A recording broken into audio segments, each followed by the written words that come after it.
could you do with $150 billion? That's 150 with 9 more zeros coming after it. Could you even imagine how much money $150 billion even is, or what it might look like? If you stack that much money in $1 bills in a uniform pile, it would take up about the same amount of space as a medium-sized airplane hangar and weigh over 150,000 tons. This is a picture of $50 million next to another $50 million with an 18-wheeler in between and a person standing on top. Just take another one of these stacks, and that's about how big it is.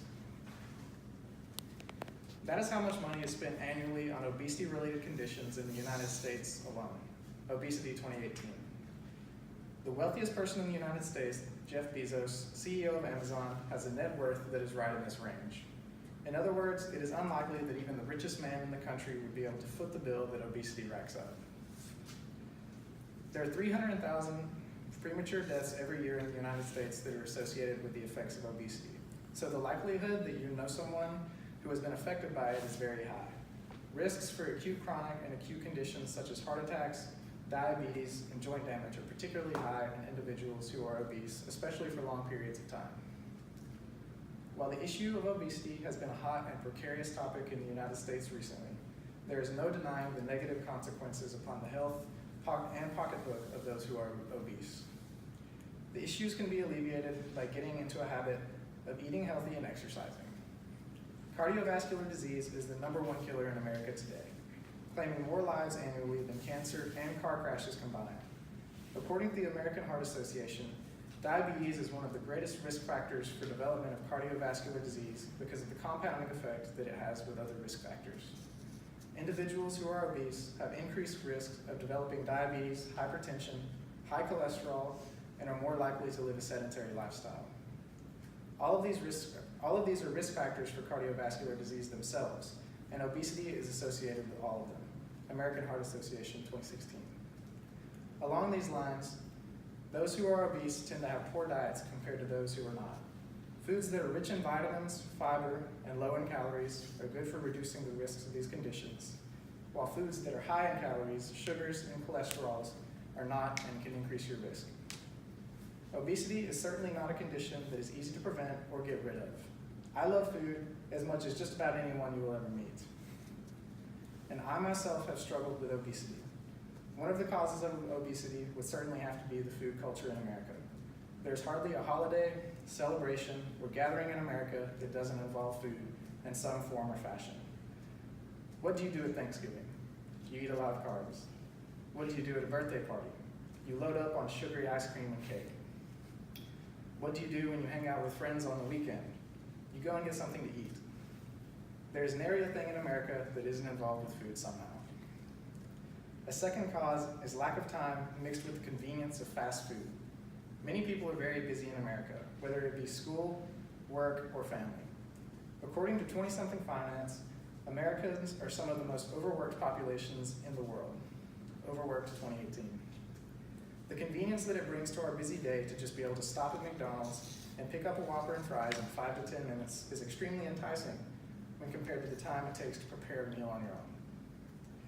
It is a large contributor to the problem because that Whopper and fries is full of calories, cholesterol, and just about everything that you want to avoid in any healthy diet. My third cause is one that is a little more opinionated. But I believe that obesity is difficult to handle because it seems that all of the tastiest foods are the ones that are the worst for you. Think about it. Would you rather have a big, piping hot back of ribs covered with barbecue sauce and cooked until the meat falls off the bone, or a salad consisting primarily of kale and spinach with no dressing? The choice is clear for me. It is also rather clear which one is more likely to blow your cholesterol levels and A1C through the roof. There are some rather simple steps that can be taken to help cut down on unhealthy eating as well as your weight. First, exercising for 30 minutes to an hour, 3 or 4 times a week, 150 to 200 minutes a week, can work miracles as far as shedding the pounds. Sartorno, 2009. There is no need for an expensive gym membership, as a good workout can be had just by running around your neighborhood or doing some push-ups next to your bed in the morning. Not only will this help your burning calories in the short term, it can also help boost your metabolism when paired with that healthy diet and will help in the long term. Second, Meal prepping is a good way to reduce the need to stop and grab food at unhealthy fast food joints.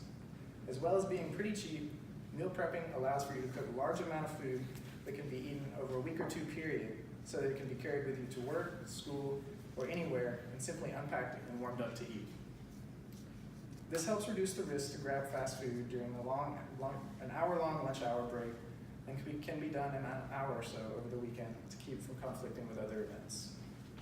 A final tip would be eliminating mindless snacking while bored or studying, which can help cut down on your caloric intake. Some of these tips might seem like a big leap, but starting with just one or two and getting into the habit will help it come more naturally. This isn't something that works overnight, and trying to pile all of it on at once will surely end in disaster, as well as much frustration. Starting small works best. Don't bite off more than you can chew, literally.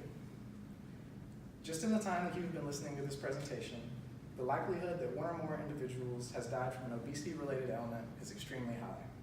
There is no simple solution to the problem of obesity, and as long as what leads to the presence as a lifelong development of bad habits.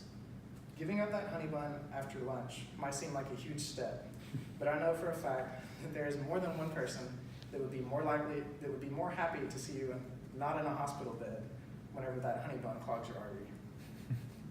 Thank you.